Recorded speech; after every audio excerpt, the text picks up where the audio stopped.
Fellas, say goodbye to Chuck Sherman the boy. I am now a man. I highly recommend you join the club.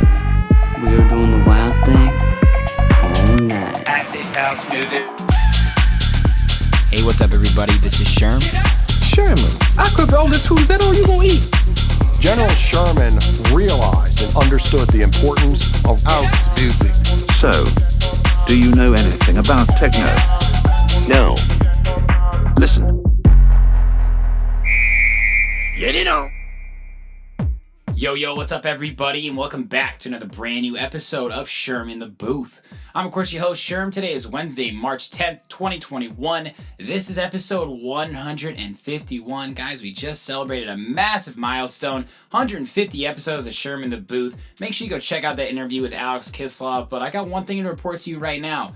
It's time to keep this ball rolling. Episode 151 features one of the biggest artists I've had on the show yet, UK-based DJ producer Ben Rainey. I've been a fan of Ben for a few years now, and it's truly an honor to have him on the show. I remember I discovered him on SoundCloud. He did this remix. It was a James Hype remix, and I was like, wow, okay, I don't know who this guy is, but I'm going to follow him, and it has been such a joy seeing him grow over the past couple years, and now to have him on the show, man, my heart is full. You guys are going to enjoy this interview. We had so many powerful conversations on tons of relatable topics, honestly, for people in and out of the music industry. In episode 151, we discussed Ben's early days as a DJ producer. Ben grew up in Northern England and has hustled his way to becoming one of the most well-known UK house acts today. He gave us the full story on the highs and lows of his early days and lessons learned from that time. I had a blast also talking about Ben's discography. Probably would have been a 4-hour interview if he ran through everything he's ever released, so we hit some of the highlights, and he's had some seriously incredible releases. We talked about the stories of some of his biggest tracks from 2018 through now. He's had massive releases like Put 'Em High, Every Single Time, and Secrets. And it's no surprise that he continues to grow more and more on a worldwide scale every single day. We also had a great discussion on how important it is to be more than just a DJ. Now, although Ben is an established DJ producer, he's been able to grow his brand by developing tons of unique content, including themed live streams and sets, production courses, edit and remix packs, DJ lessons, and more. Now, all things considered, the past year for Ben has actually been the biggest yet from a streaming and a growth perspective. And although COVID has put the entire music industry in a bind, he knows once live shows are back in the mix, he's going to be ready to bring his energy in real life to a city near you. And man, I can't wait to see when he's back in action touring. I truly do have a ton of respect and admiration for Ben. His energy is infectious and his passion for music is so inspirational. I know there are so many artists out there struggling to find creativity and meaning right now, but just know there are people out there like Ben and I who want to help you. We can all win in this game if we choose to help each other. Collaboration over competition. Ben, thanks so much for taking the time, and I can't wait one day to meet you in person, my friend. Let's get into it right now, guys, so you can hear Ben's story for himself. This is episode 151 with Ben Rainey. Ladies and gentlemen, what is up? I'm coming to you live from Chicago, Illinois. I'm here with my man, Ben Rainey. Ben, it is such an honor to have you on the podcast, man. Like, genuinely, I'm such a huge fan before we got on air. I told you, I've been following you for it's been 3.5 years. So big fan here. Thank you so much for making the time, man. Where are you at in the UK right now? No, bro, firstly, thank you for having me, man. It's so humbling to hear that from, places where I dream of visiting, and dream of gigging and dream of kind of coming. So to hear that from you is awesome. And I'm the furthest north in the UK you could probably get. So everybody over your way probably hears of London. I'm the complete opposite end of the country to that. So yeah, that's where I'm at, man. It's a cool place. It's very cultural, very nice, kind of humble people. Yeah, it's good. It's really good. You got a rich history of music in that part of England too, don't you? Yeah, there's some we kind of have this joke of the Northerners are the kind of the real music kind of culture. The Northerners, the real people. And then the Southerners are just the big city guys and the kind of swaggy, But I won't offend anybody because there's probably going to be some London boys listening. And at the end of the day, that's where the magic happens. So respect to them guys as well, City Lights, though, man. And I've heard a lot of, interviewed a lot of UK DJs. Somebody actually, Jet Boot Jack. Legend. Yeah, man. He's a London boy. Yeah, he is a London boy. And he was telling me some great stories just kind of about how, you go from small city in England to small city, and then you kind of just eventually keep getting bigger and bigger, and then you get your way to London. It's funny how it works like that in the UK. Yeah, awesome. That's why I don't want to say too much, because there's a lot of good guys down south, and oh yeah, and, he's probably the nicest man. Like he's such a legend. His music's incredible. So yeah, big up Jet. He's an inspiration to me, man. And it's funny because when I was looking back through a lot of your music, like I said, I rediscovered how long I've been following you for, and I got another level of respect for you after kind of doing my research for this interview, man. You are someone who has truly, truly hustled your way to where you're at. And I wanted to just take a second to acknowledge you, man, because it's not easy. And you got to love what you do. And I'm sure you've had a lot of downs, just as many ups. And it takes a lot of personal motivation. So kudos to you, Ben, for real.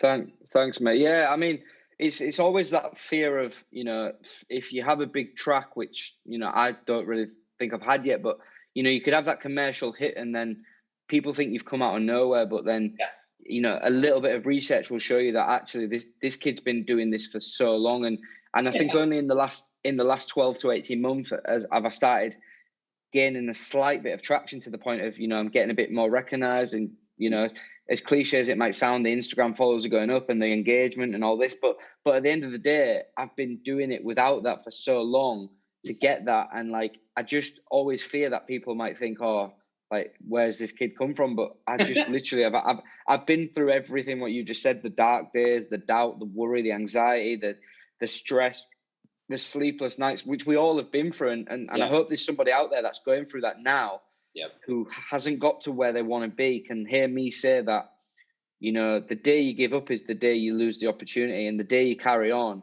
you're always going towards your goals.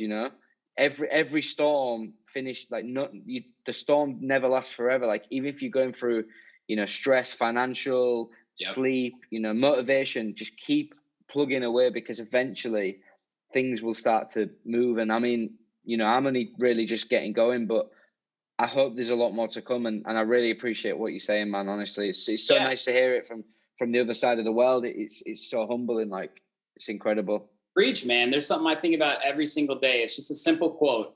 I want to see what happens if I don't give up. That's it. It doesn't have to be any more. It doesn't have to be any less. I want to see what happens if I don't give up. And in our industry, even just the music industry in general, right? There are a lot of things that you go through individually that maybe some people have experienced, but sometimes it's just you in a dark room, and it's up to you to keep going. And dude, it's just so cool to see how far you've come, man. Like you said, the past 12 to 18 months, blown up, man. Like, your YouTube is fucking awesome. You've got this great personal brand. You do all these incredible tutorials, how-tos. I mean, not to mention you're an incredible DJ producer as well. It's just like, it's inspiring. And you're a great example of, in my eyes, what you have to do to really take it to the next level. So it's great to see you reaching some of your goals, man. But also, you're not done yet. You got a lot coming, don't you? Yeah, literally, man. Like, it's like you say, like, I think you just said sometimes you sat in a dark room.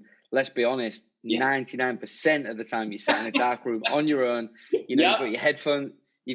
I've literally switched on a light to do this podcast. Like, if I turn the light off, bro, like, you can literally only see the ambient lighting in the background. But I think, like, for me, it's been a case of, I've set myself a standard which I refuse to drop, and it does come with pros and cons. The pros are, other people do recognize that, and I've had so much great feedback on how personal and how professional things look, and everything looks on point, and the branding. But the downside is things are very hard. I can't just put content out because everything's got to be so OCD in my head.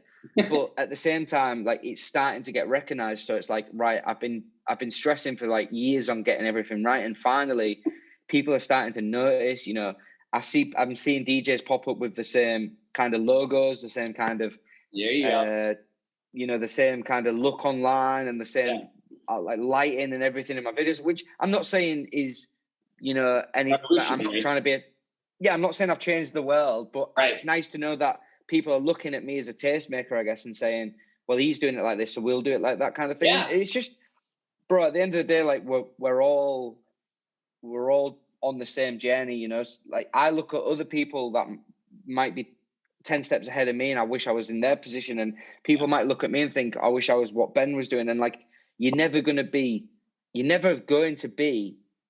know, not content, but you're never going to be as far as somebody else or behind someone. You've just got to enjoy the journey. You just got to enjoy it, bro. Exactly, man. Comparing yourself will be the end of you. But it's so important to understand. I think this past year has been, you know, horrible in so many different ways, but also really eye-opening for people individually, because a lot of people have been in that dark room that we're talking about, inside and outside of the music industry. And I see people unifying and coming together and talking about mental health. And I know that's something you're passionate about as well. And these things need to be discussed as a community, as team members on Earth, man. We're all humans. And that's something that I really try and discuss and wear my heart on my sleeve, and want people to know that it's okay to discuss these things when you're feeling down. Like, let's all help each other get to the top. Yeah. Like literally, bro, like it's always been important, but I think now more than ever, it needs to be highlighted. And I think anybody that's willing to step out there and kind of discuss it, you know, we're not asking you to sit and reel the problems that you've faced, or your demons, or your issues, or your medical history, but you've just got to kind of, anybody that's ever faced any adversity or any kind of like struggle, especially in the music industry, because it is a lonely game. And, you know, I don't know how it works for you over there, but for me, it's like, I can drive to a gig at like midnight, and then I can get home at 6 a.m. I probably sometimes I can speak to one bouncer, or, you know, two members of staff in the club who've asked me if I wanted a Red Bull, and then I'm back in the car. I'm tired. I'm you know, my adrenaline's running deep. I'm trying to stay awake at the wheel, and then you get in bed, and all of a sudden you're on Instagram at 6 a.m. and you're wide awake. And it can be a vicious area to be in.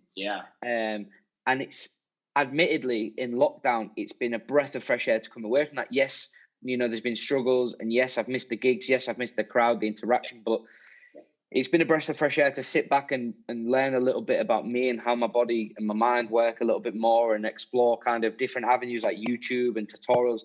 Bro, I've got like 3,500 students enrolled in my courses, and wow, to me, and to me, that's just mind blowing that people want to learn from me how to DJ and make music. And I've got so many plans to give back to the community and give back to the people. I mean, admittedly, it was, I'm like you, bro. I wear my heart on my sleeve, and I'll admit that when I started doing these courses and this YouTube, it was to keep a roof over my head. It was to make money. It was to sell courses. But the difference between my course, I'm not saying disrespect to anyone else. The reason I did it was to make money, but I put 120% into everything, and I overloaded them with information, and I charge a minimum price. But because of that, the word gets around, and there's courses are selling, and I'd rather sell them for less premium, but sell more courses and make them more accessible. I give a lot of courses away.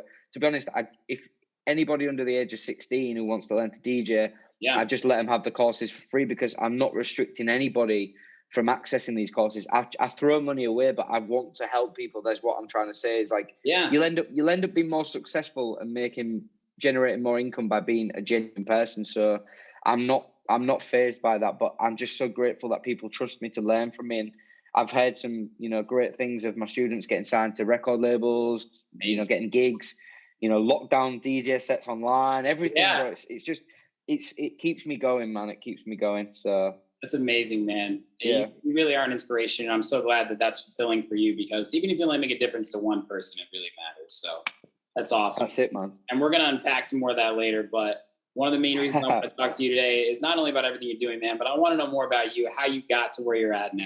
Okay. You mentioned you were born in northern UK. Tell me about growing up in that part of the country, and what it was like from a musical perspective. Were your parents musical? When did you first get exposed to house music? So on and so forth. Cool, man. Yeah, well, this could be an hour's conversation, so if you listen. Yeah, give us the highlights then, whatever you think. Get locked in because this is a long one. No, I mean, All right. bro, like honestly, like, you know, where I'm from, where I live, the people I've been around, the experiences, like, you know, it's been amazing, you know, like, yeah, there's been times when it's been struggle, there's good people, there's bad people, but when you go somewhere else and you hear other people's stories, you soon realize how lucky you are to have the family and the support and the girlfriend and the relationships. Yeah. And I've just had just an amazing upbringing of, you know, my family. There's nobody in my family that's in the house music industry, but, you know, my mum and dad are so musically knowledgeable, from like rock and roll to soul to disco to funk to house. Yeah. Like, they know everything, like they're into everything. So like that, the diversity of growing up around that, having, you know, a couple of singers in the family, like my uncle's a singer, my sister's into music. Like, I have been around music, but not DJing. Like, there's no producers, no DJs. So getting into my teenage years, you know, just fast forward a little bit. I don't want to give everybody my life story, but you know, getting into the teenage years was, you know, you start partying, you start going to clubs, but being honest, I'm not a massive drinker. I don't really party. I don't do anything, you know, I don't drink. So I certainly don't do narcotics or anything like that.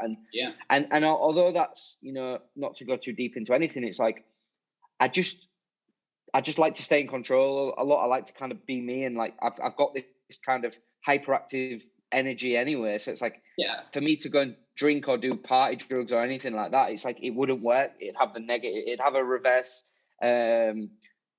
effect on me, because I'm already quite like vibrant and energetic. Yeah, so you are. But the problem is like, you go into a club and you don't get me wrong, I drink. I do drink. I'm not boring. Like, I do drink, but I'm not like 10 tequila, 11 tequila, 12 tequila. I'm more of like I like to enjoy my drink, but I was always going to the clubs and just listening, and I kind of just started like getting to know what was getting played, and kind of going home and getting on SoundCloud and then finding a remix which was better than the one that I had in the club. And then what had happened is, I'd go to the house party next week and I'd plug my phone into the cable and I'd start pumping out my SoundCloud playlist. And I kind of built up this reputation of being like the party, like, jukebox guy. Like, I was like the Spotify of the house party. So I was pumping the music out, but there was no intentions of DJing. And this was building up. And all my friends was like, let Ben put the music on, I was probably like 19, 20 and going out, and I quickly started loving the music, but not really enjoying the drunken kind of element of it. And I felt a little bit out of place in the clubs, because, you know, if you're the sober guy, it's a little bit awkward. So I kind of started, you know, feeling a bit out of place, but loving the music. So I'd be stood near the booth.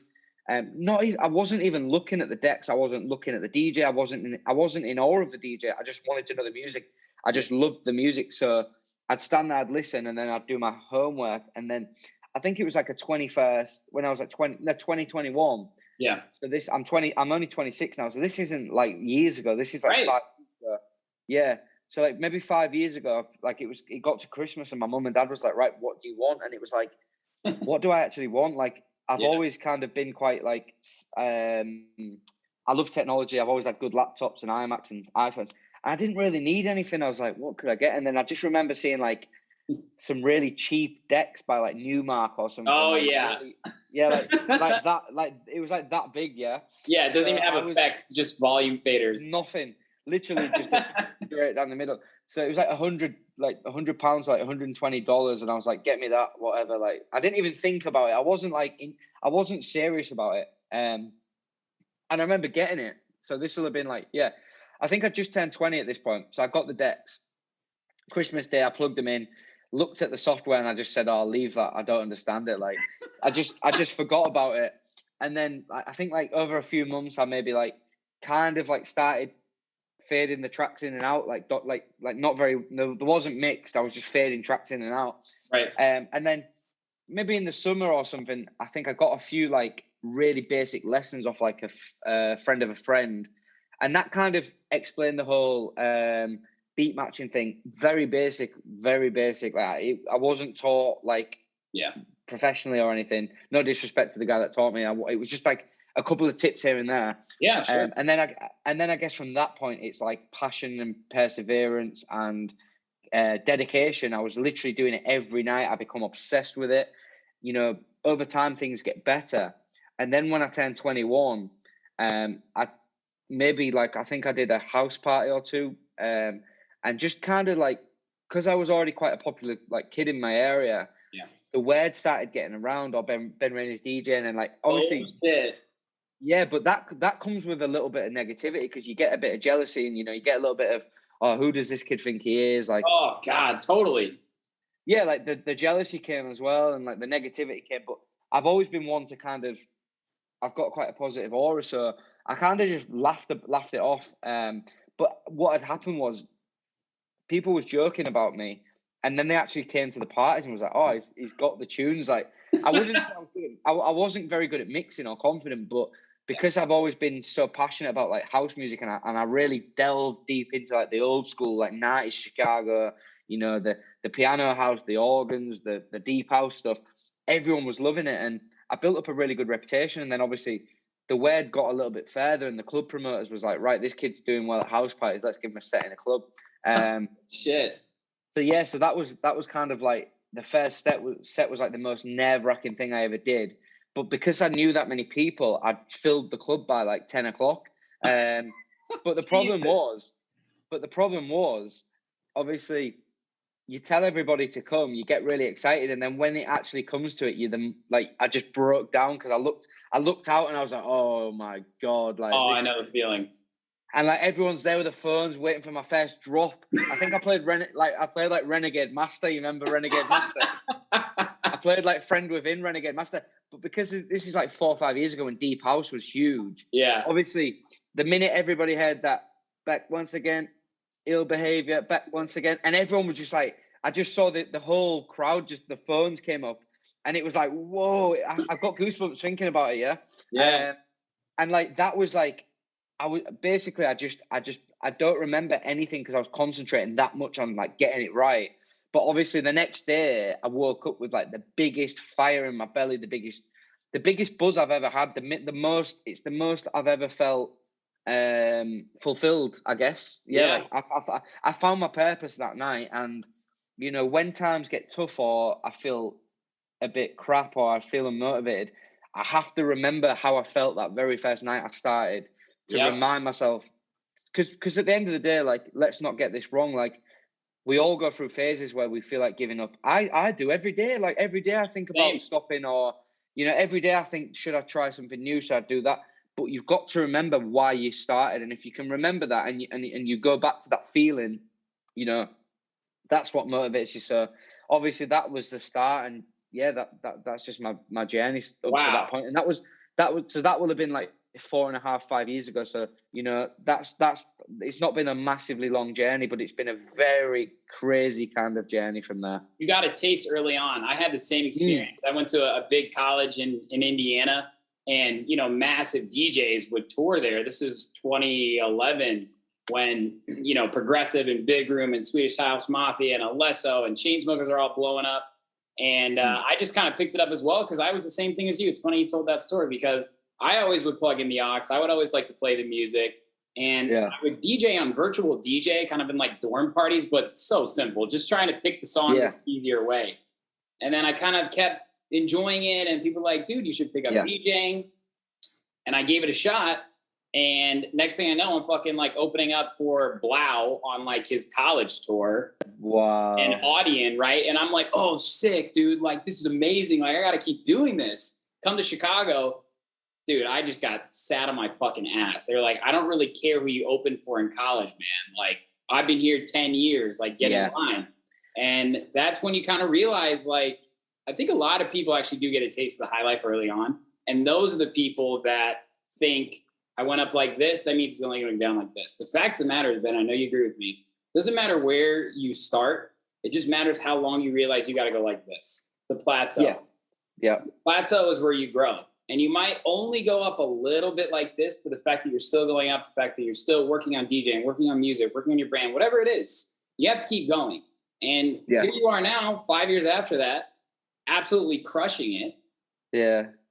You ever take a moment It's and crazy. just go, wow. I mean, I kind of brought it out of you here, didn't I? You realize like, Yeah. I mean, to be honest, like, like exactly like echoing what you said, like the whole, there's always going to be a level of, you reach a new level and it's like you feel a little bit out your depth or people don't welcome you as much. And yep. I faced all that when I started getting into the clubs. The older DJs started getting jealous, started getting like a little bit like they tried to push me out. And who's this young guy coming in? He brings people. He hasn't earned his stripes. I know exactly what you mean. Yeah, and like, oh, he's a bedroom DJ. He uses like obviously when you first start, everybody nowadays starts with a controller, like like a little, and like there was all like, oh, he's never played vinyl. I was like, bruh, it's 2018. Like, I have no disrespect to the OGs that know how to play vinyl. Yeah, absolutely. Like, but my argument is, I can do things on 4 decks now. Like like James Hype. You look at James Hype and you think, like, I know James.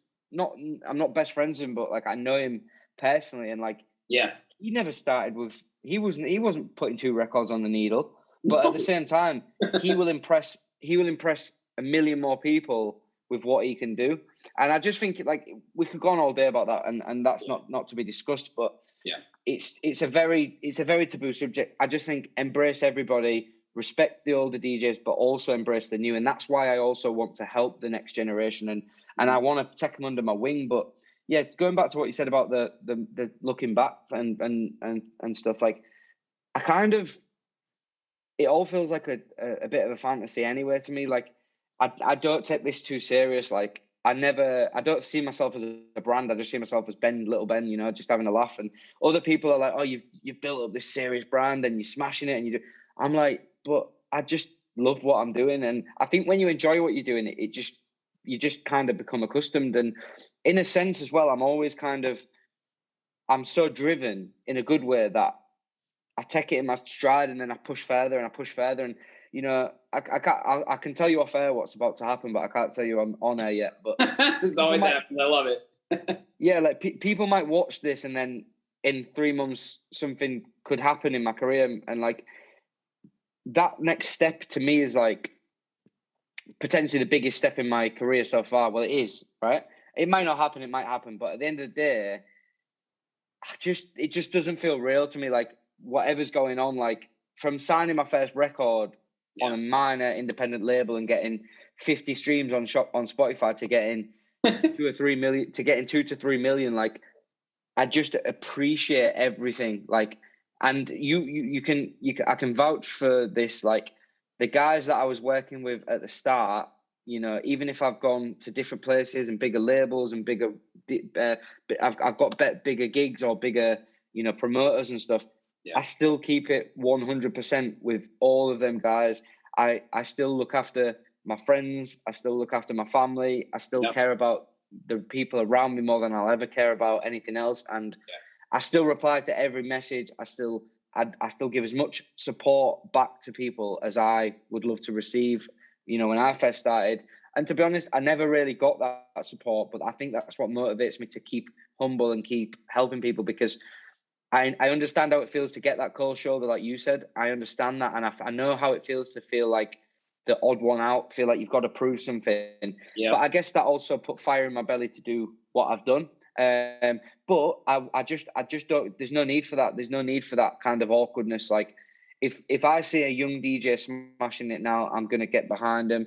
I've got a track coming out soon on a major label with a 14-year-old that I discovered online, who's the most talented producer I've ever seen. His dad and his family are like mesmerized by it. I will support anybody I can, and I will give them the platform that I might be able to give somebody, because, why do this for yourself when you can build the team and build the relationships and the experiences with other people? Like, imagine being so selfish that when it's all finished, when all this is finished, bro, and we're old and we're deaf and we can't hear anything, imagine not being able to share this like memories with people. Whereas imagine we can ring each other when we're 16 and go, bro, do you remember when we toured here? Do you remember when we did this and did that? And like, I want that feeling, I want that feeling more than anything. So you just got to keep it real, man, and just enjoy the ride. Amen to that, brother. Amen to that. Yeah. Now, my question for you before we get into your music here, and you have so much music, I wish we could talk about every song, but I'm going to pick out some. Not possible, bro. Not possible. Dude, we got a few follow-up interviews apparently here that we got to do. We got to do vinyl DJs versus digital DJs. We got to go through every single Ben Rainey track. But we're gonna keep it top level here today. But I do have some deep questions for you. So you DJed before you produced. When did you say, okay, I'm going to take this seriously as a career, as a passion, and when did you actually start producing? Bro, that is such a good question. Yeah, I mean, obviously, I think when I first started DJing, it was whirlwind. It was overwhelming. It was kind of like I just did it for a hobby. You know, I was getting like $30 here and there to do an hour set or 2 hours, or most of the time I was doing it for free. And my background before music is in like IT and kind of like computers and marketing. That's maybe why the branding stuff's quite strong, because I was already doing like website design, photography and stuff. Cool. Yeah, so that's kind of my background. So I still had I left school and I never went to college. I set up my own website design marketing company. And I wasn't smashing it with that. I was just getting by, but I was making like enough money for a young kid to have a good life. Yeah. So because of that, I never really felt the pressure instantly to like become a top paid DJ or make money. I was just enjoying it for about a year. And then obviously naturally I started getting better paid gigs, but there wasn't like insane gigs. There was just better paid gigs. Yeah. And obviously opportunities started arising quite quickly. So I was just snapping the hands off anything I could get. So I would play like Monday, Tuesday, Thursday, Friday, Saturday.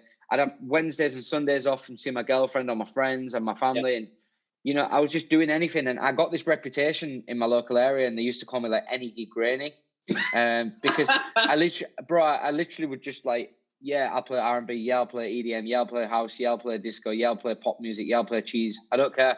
And that was what developed me so quickly into being like just so diverse. And, you know, I'm a house DJ and producer now, but that's because I built that reputation up. But I never had that. I never started out. I was never a pure house DJ. Not because I didn't love house, just because I wanted to be full time as a DJ. So I just took many opportunities. Yeah, totally. Because at the end of the day, unless you're on a good level, you're not just going to be getting house gigs. So I was taking the gigs that was available. And yeah, basically I kind of fell out of love with this whole marketing world, because that's a different story. But I was never that passionate about it. I just knew I could make money. And then I kind of like slipped. I gradually transitioned into DJing, because what happened was I was basically, I started getting up later. I started being less on the ball with my marketing. I started letting people down. I started, you know, slowly like not really caring about the level of work that I was doing. Yeah. And then I was spending more days downloading music and making mixes than I was doing my job. But because I was making money DJing, I kind of didn't really care, and it gradually fizzled out. Right. So then I started, you know, doing the gigs for like a year or two and just really getting my feet on the ground. And then obviously when I think I got to like 23 and I got my driving license, that was when the world really opened to like bigger gigs and bigger cities and getting a reputation, you know, taking videographers, taking my own camera, taking my GoPro, started building a bit of like social media stuff. And then I think what had happened was, because obviously as I touched on, like obviously like people like James Hype and Joel Corey and, you know, Nathan, a guy in the UK called Nathan Dorr, who are kind of like the top kind of, you know, they're now all of them are in the charts. But at this point, they was kind of probably around where I am now, or maybe a little bit around that area. So like, I noticed that James Hype was like, he was still a resident DJ, but his tracks were on the radio, his remixes, he was getting it. I didn't know what money he was earning, but I knew he was on that elite tier. Like he was a resident DJ in a club, but he was like, he was almost like a guest headline DJ at the same time in his own right. Yeah. And I just knew I wanted that. And I was switched on enough to know that there's no way you get in there as a DJ unless you've got your own music out. I don't know what it's like in America, but in house music in the UK, you have to have production behind you. Unless you're an exceptional DJ and you're best friends with all the right promoters, you have to be a producer, yeah? That's worldwide. So obviously, and that opened a whole new world to me where I never experienced. And what is even more crazy is I've probably only been producing music for like 3.5, 4 years. So like, when you probably jumped on my mailing list, a lot of them was probably just like bootlegs where I was just like using acapellas and yeah, man, there was remixes. Yeah, that was where it all started, and like Yeah. to be honest, like a lot of them was kind of like samples and loops because I didn't understand it. But because I was a DJ, I understood if it sounded good. Yeah. I didn't understand how to construct my own sound, but I understood how to put other people's samples in it. Like obviously, it was all royalty free samples, so I'm not doing anything wrong. But right. I couldn't physically write music. I could only use samples. So I was making these remixes out of samples, but I knew how to make it sound right quite early. Because I think as a DJ, you know if it sounds right. Like we've all heard tracks where we're thinking, oh, that just doesn't make like sound like right. It just doesn't sound right. Right. Yeah. And I've always had that understanding, which I think has stood in my a good like kind of it's helped me out along the way of production. But yeah, like they just jumped into production like 3.5, 4 years ago, and I knew that was the next step. But I fully applied myself to it. Like I think a lot of people kind of, they start producing maybe like a couple of hours on a night every other day. But I'm talking like the first thing I wake up, I'll be eating my breakfast with my laptop open. I was going to bed, falling asleep, my laptop in my hand. In between gigs, if I was on a train or anywhere, I would be on my laptop in Ableton. I mean, now, I'm always on Ableton. Ableton's on the iMac in the background there. Yes, I've got 2 iMacs there, and I've also got a computer and an iMac here because obviously when you're doing that much stuff like video editing for live streams and DJing and producing, I never want to be waiting or like lagging or like my laptop to be slow. So I've got like different computers for everything. Just so like Jesus, multitasker right here. Because I'm a complete computer like nerd. I just love technology. Awesome. I love Apple technology. I just love technology, man. So you fell in love with producing though, based honestly out of love for your love of DJing. Yeah. I was a DJ first as well, and I really resonate with what you just said about kind of understanding the phrasing of songs. Like you can literally just put samples together and make a pretty great track. No one would know the difference. Yeah. And it's kind of the double-edged sword of the music industry. And when I was going through all your tracks, man, and we're just going to talk about granularly is your actual originals. But when I was going through everything, including your remixes and everything, like it's clear that you kind of found your path in the beginning, but you continue to get better and better and better. And I think it's such a great story of listening to tracks like Just Words and then going all the way to where you're at now, Say My Name, Secrets, like, dude, it's just so cool. And I think it must be very humbling for you as well to maybe listen back to those tracks. And I'm not sure the last time you thought about some of these 2018 ones, or I Was Loving You remix with James Godfrey from 3 years ago. There we go. Yeah. Okay. You don't forget. Yeah, so that's it made me smile when you said Just Words because that's the first track I ever released on Spotify. Yep. So I always remember where I came from, bro. Always remember where I came from. It's awesome, man. It's awesome. It's just so cool. So I want to kind of run through here because like I said, it would take us a few hours to go through everything that you've done. Yeah, no. As much as I'd love to. Keep me on the leash. You got it. But one thing I think that's special about you is, like I said, there's always pillars or foundations of a producer's sound. Sometimes you go a little left, sometimes you go a little right, sometimes you go straight. There are a few things that I'd like to point out, and correct me if I'm wrong, if these aren't kind of things that you always think about, but like I said, this is episode 151. So I've interviewed probably 140 producers, and it's always a little bit of the same, but different. But Just Words, man. This was your first original on Spotify. Very boppy, bouncy house with a catchy bass pluck, right? This was honestly sort of that James Hype sound when he was really first getting started. That deep house. You really were like, okay, this is my sound. Why was that the first one you released? So was that the one that was ready to go? You were just trying to get things out. Did you have a selection? I mean, it's a great track, but it's the first one you put out. You must have had a lot of thought behind it. Yeah, you're taking me back to a place that I haven't really been. I think warned you, Ben. I warned you. No, it's amazing, and I think it's mentally great for me to recollect all these things because, like I did say, like I do take things in my stride quite well. You know, Yeah. I'm always chasing that next thing. And I think we all are, we're all chasing that next goal. But sometimes we forget to look how far we've come. So when someone else takes you back there, you know, I've had the artwork to that release framed because it clearly means a lot to me. And I think what it is it's like, you know, I think at the time it was just that, yeah, like you're so right about the sound, the whole James Hypey kind of thing.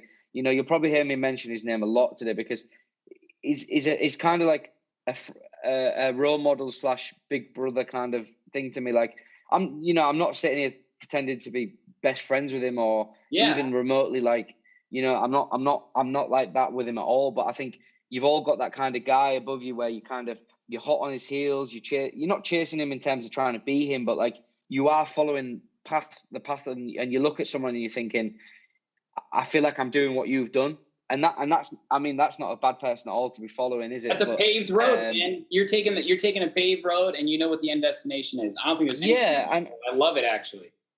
Yeah, and I'm not saying, you know, I'm completely going down that route, but it's good to have a kind of guide, Mark. But yeah, when you go back to that Just Words track, I think at the time it was, if I'm being honest, it was almost, and I think this is why that kind of sound, that style of house pops up all the time, that kind of plucky donkey kind of deep house, because ultimately it is probably the easiest style of house to make. You know, there's not a lot of complexity in the arrangement, in the bass line sound. And not only is it, I wouldn't say it's the easiest, but it's the most diverse and the most easy listening. And even now, like you listen to tracks now in the charts and in the Spotify playlist, like selected stuff, it's the same stuff. It's just the presets have changed. Yeah, the bass line, the melodies are the same. The format, the arrangement, but instead of being that kind of deep plucky sound, it's now that Medusa kind of stab. But it's exactly the same formula. I bet you it's the same MIDI pattern. It's the same. Everything's the same. It's just it's evolved in sound, but it hasn't evolved in style. And that's just the way things are, man. But yeah, that's where I started. And like you say, you go left, you go right, but you always kind of. I think I've kept that, but I've just developed it into something more. And the pianos have got stronger and brighter and better. And my melodies have got a little bit better. And I basically got that MIDI pack. You know, you've seen the advert. It's like, you want a MIDI? You want a melody? I got you. Have you seen it? The MIDI pack. Of course, dude. Yeah. I mean, I can't remember the website's called, but it's called like, I think it's like something stupid, like free MIDI to MP3 or whatever. And I was just like looking up songs that I know have great piano melodies.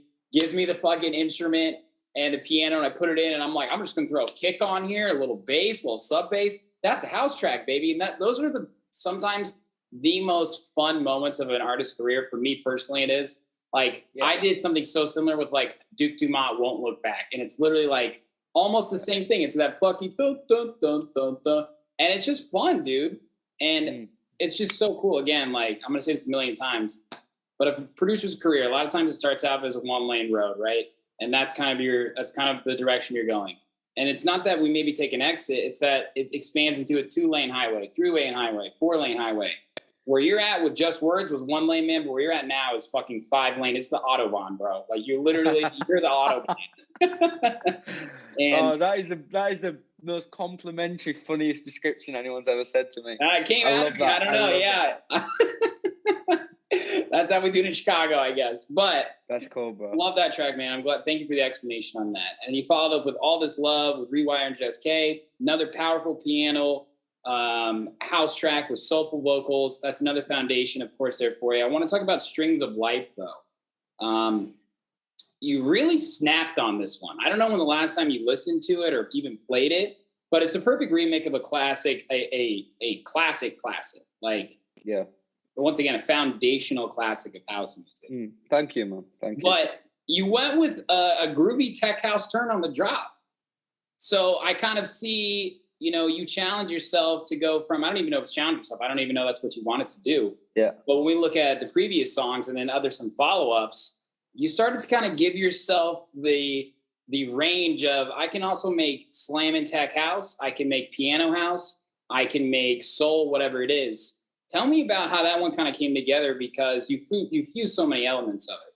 Yeah. Do you know what, that track, the more I think about it, was like the game changer to my kind of just the way probably people perceive me, because you know, it was almost like, where has that come from to a lot of people? And not only that, is it got people's attention, and you know, it got support of Tool Room. Matt Knight was playing it. Kiss, like the big radio stations started, not all of them, but some of them supported it, you know, big DJs. And it's a good story that, you know, so basically at that point in my career, it feels weird to say the word career, because I just don't see this as a career, but I felt a bit cringy saying that. But at that point in my fun, shall we say, I was managed by a guy called Carl Hannigan. So for people that don't know Carl Hannigan's like a very reputable guy in the UK house scene. Yeah, he's worked for Ministry of Sound, CR2 Records. Head Candy is a big brand in the UK, which is like kind of like a Defected style brand back in the day, and he compiled their albums. Like, he's been and earned his stripes 10 times over, and obviously he must have heard something in me, and like, we struck up a bit of a partnership, and he'd managed me. And what had happened was, obviously Strings of Life is Strings of Life. I think it's Brothers. I can't remember the original Brothers in Rhythm. I can't remember who the original artist was that made because the problem is with a lot of house tracks is you think that was the original, but there's an original before that, and then also an original before that.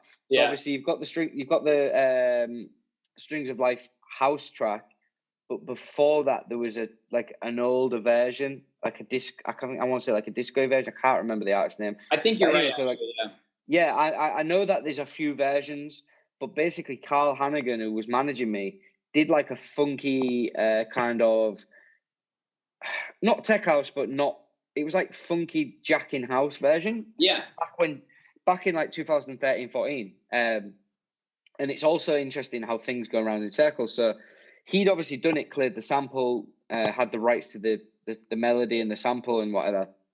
And then obviously he starts managing me. But what is crazy is when I first started DJing, one of the first tracks I ever got was Carl Hannigan, Strings of Life. Wow. So then fast forward 3 years, I've started producing. I'm getting managed by Carl Hannigan, and we came, and I think I jokingly said to him about remixing his version of Strings of Life, and he was like, "That is the best thing you could possibly do."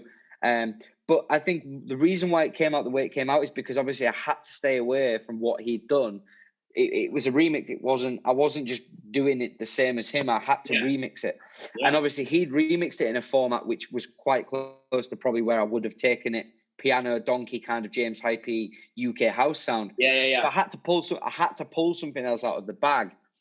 And obviously at that point, tech house was on the rise, you know, I wouldn't say Fisher probably wasn't about them, but like it was really growing this kind of tech house sound. Not that it was ever not growing anyway, but it was getting bigger around where I live.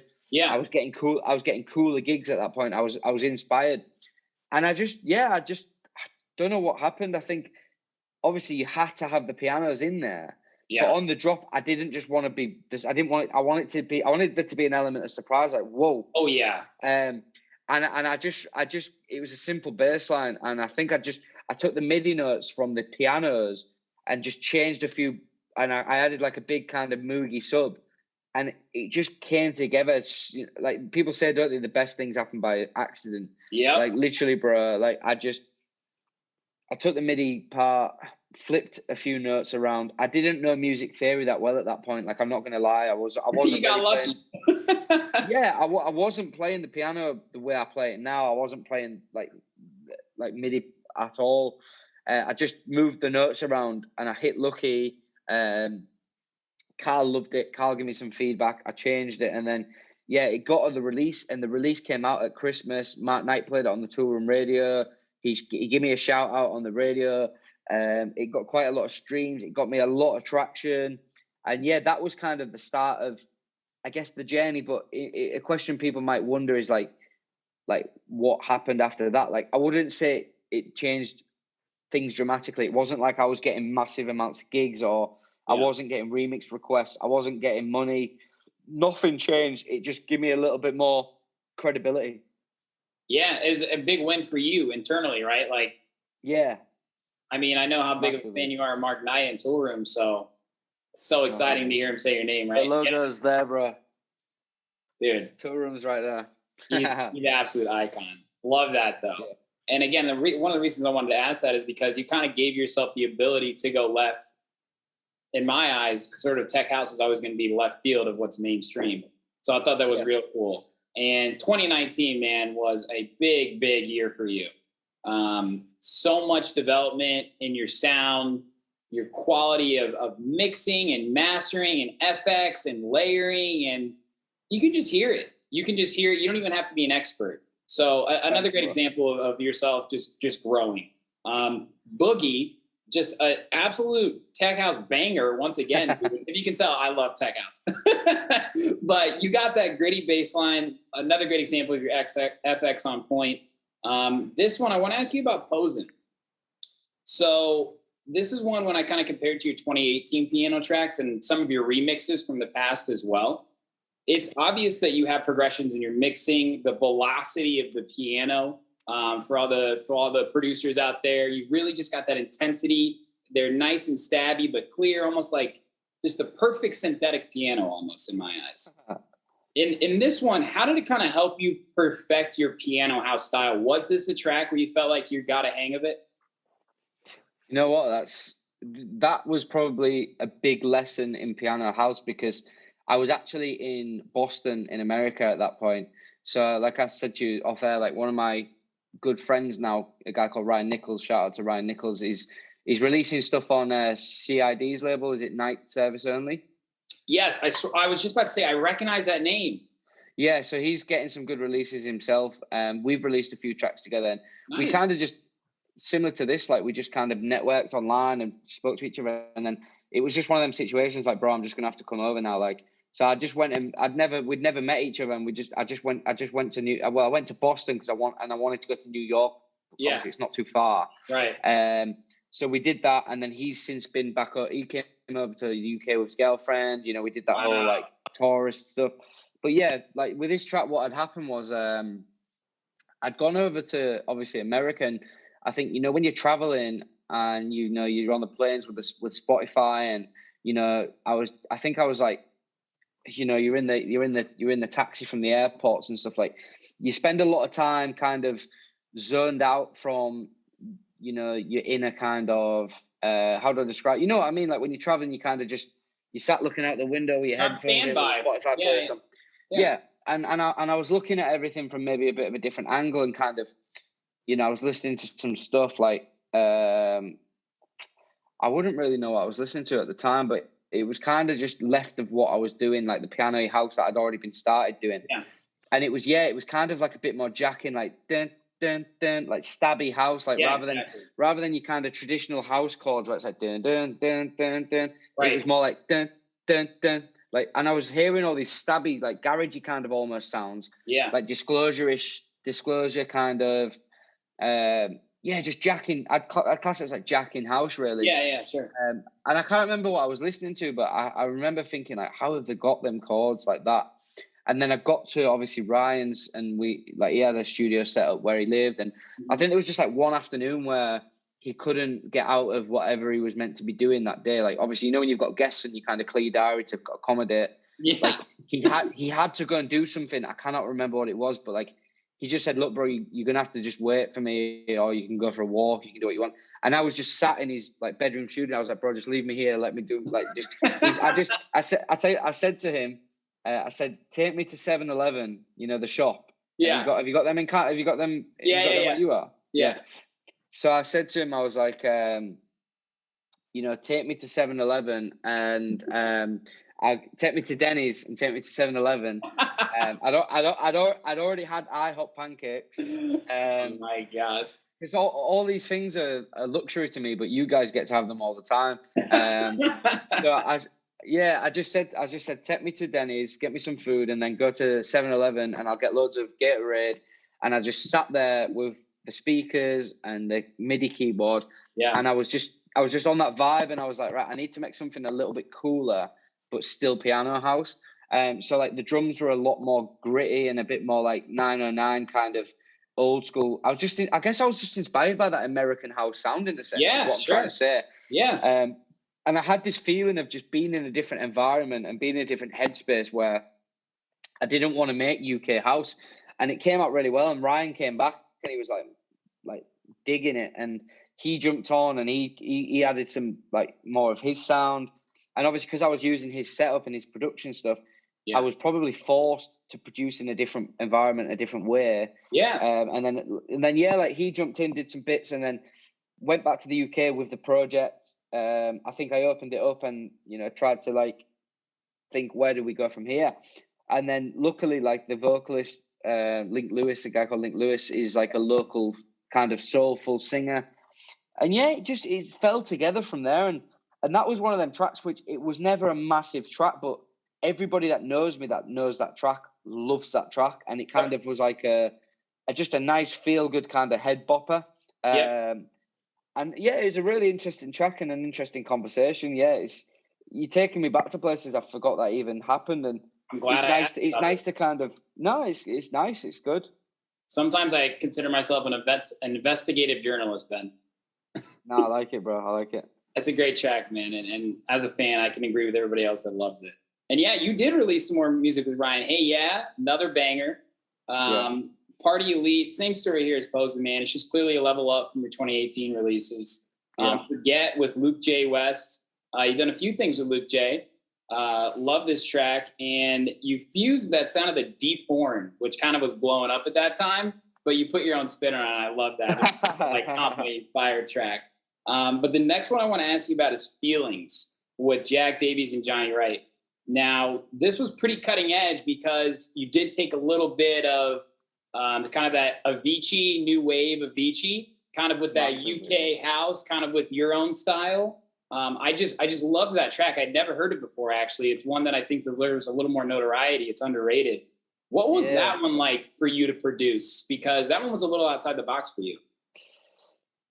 Honestly, mate, you're taking me to such a place, and as I'm thinking about it, it all kind of starts aligning where I'm at now. And the Feelings track was very left of my sound. You've got a guitar. Yeah. It's almost like kind of like, Avicii / Future, Kygo / Chain. It's got that kind of American Chainsmoker vibe about it.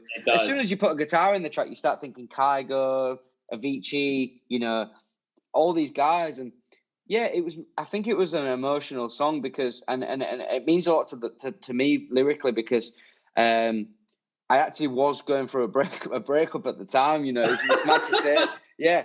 But like I didn't think of it at the time. It was just lyrics to me, but it kind of resonates with where I was at personally. And yeah, I think it was just an experiment to see if we could, maybe almost like, admittedly, maybe kind of like not getting frustrated, but when you kind of doubt your own sound, so you do something different. Totally. But it did really well. But obviously, you've still got Ben Rainey on the track. It's still my sound. But yeah, I mean, it was actually like Jack Davies is a very, very talented kind of musician. And for me, I'll admit I'm more of a producer than a songwriter. So a lot of people send me tracks. Yeah. And I'll finish the tracks because I know what it's missing, I know what it needs, and I can mix and I can master.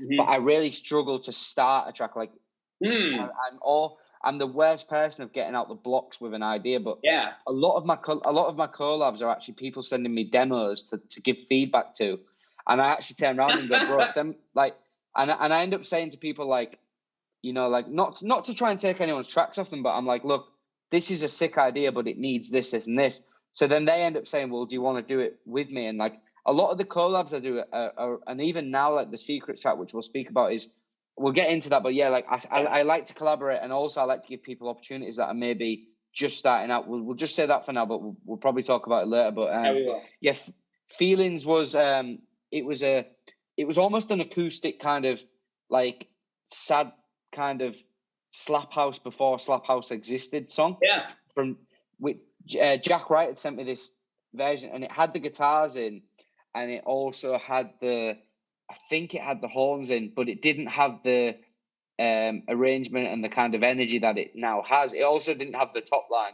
Right. So he sent me the demo, and I was like, this is so different, but for some reason I really want to work on it. I think I just wanted to be nosy and see how he'd got that sound.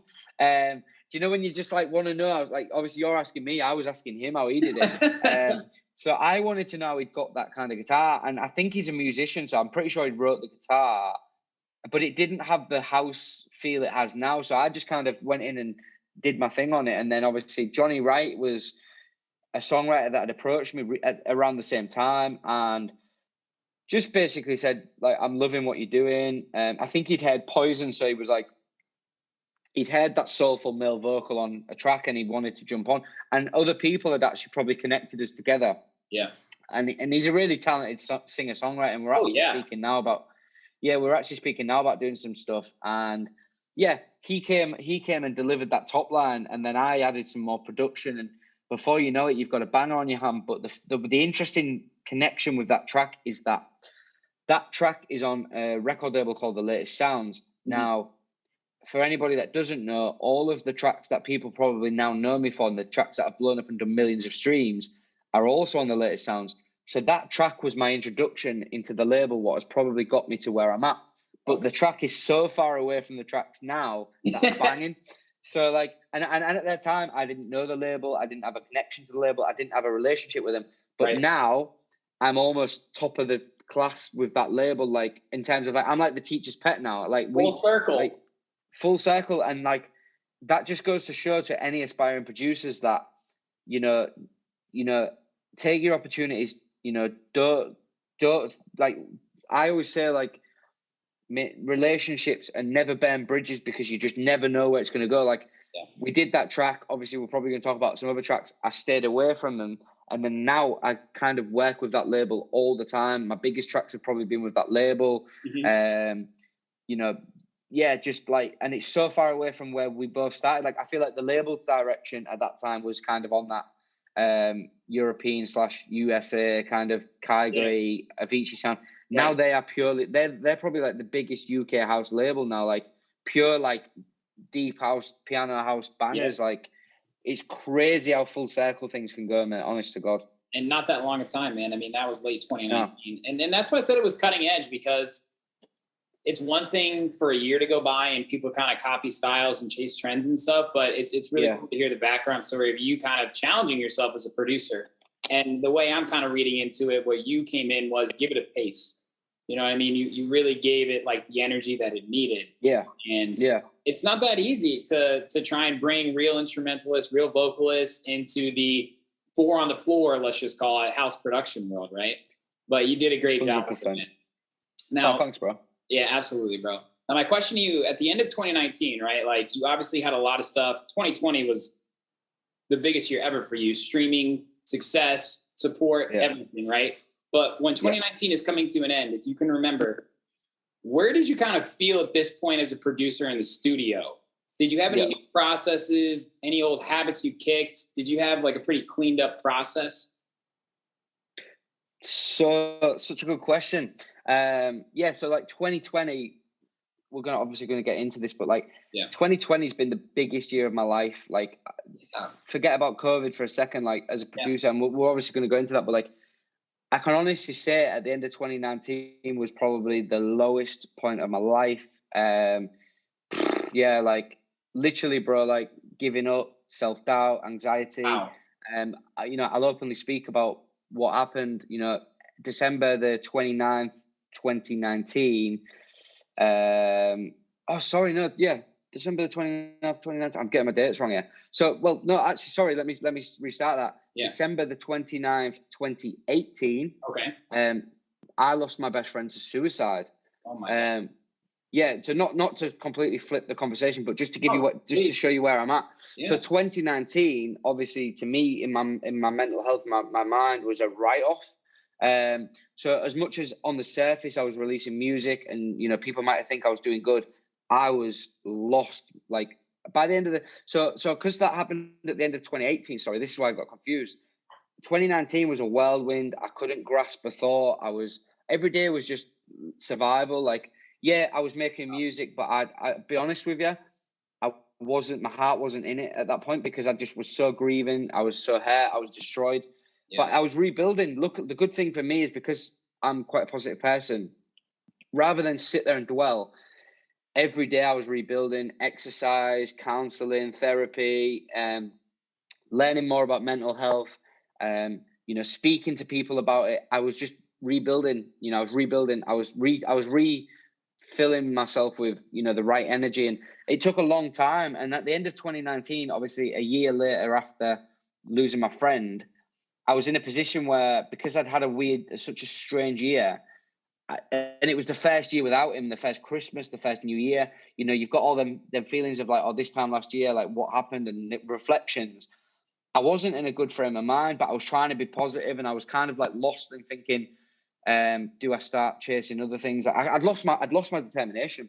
Yeah, I'd lost my determination. And because I was gigging that much, I was almost escaping reality of how hurt I was. Yeah. And how affected I'd been was being covered over by these gigs and all these productions and all this Instagram, social media stuff. Yeah. So moving obviously into like 2020, the lockdown and the end of 2019, like moving into that, like, let's just say being grounded into a lockdown in March 2020 was the best thing that happened to me, because it forced me to slow down and address everything. Yeah. And like I said to you earlier, just like end of 2019 I was at the lowest, and I was thinking about giving up, and I couldn't tell you where I was at because I didn't really, I wasn't motivated. I was doing it for doing its sake. I was doing production every day. I was DJing every night to keep going, but I wasn't enjoying it. I wasn't making tracks from my heart. I just was doing it. And I was very jealous of other people at this point because I was unhappy. Yeah. I'd go on Instagram and I'd see another DJ happy and successful, and I'd curse them because I'd think, how can you be happy when I'm struggling?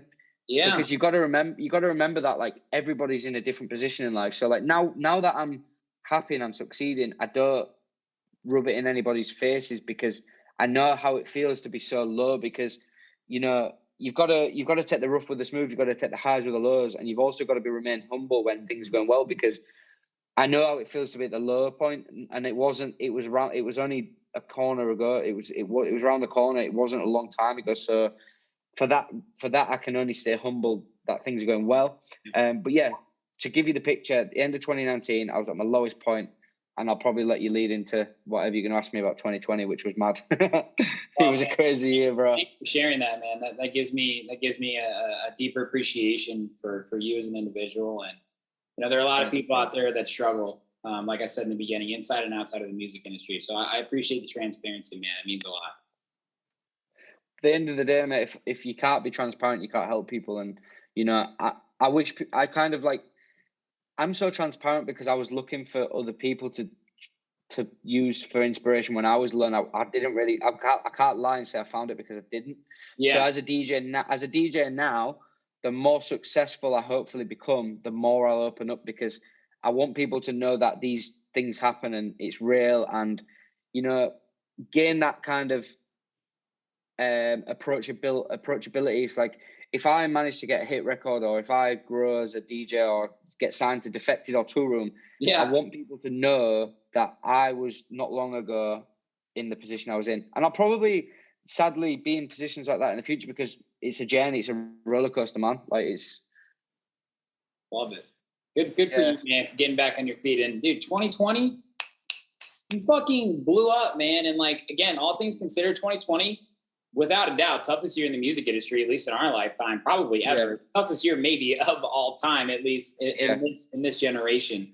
You popped off with releases, with streams, with quality, with growth, getting verified on Instagram, like all of your content you started creating. And that's a big win, man. I know you're humble about that, but seriously, like everything you did, but we're going to stick to music right here, okay? Every single time, this track, every single time, In my opinion, and in this chair, this is the top 3 Ben Rainey track. I'm pretty biased. I love this vocal so much. It's just like I'll tell you something funny about the vocal in a minute, but yeah. Well, I'm gonna let you go anyway. But it's such a good tech house song, and it seems again that you do vary your releases. I was kind of noticing how you kind of release this track, this track, this track. Sometimes it's vocal, sometimes it's tech, sometimes it's piano. I guess it's a double-barreled question. Can you tell us about how that track came together, and do you actually vary your releases like that? Yeah, for sure, bro.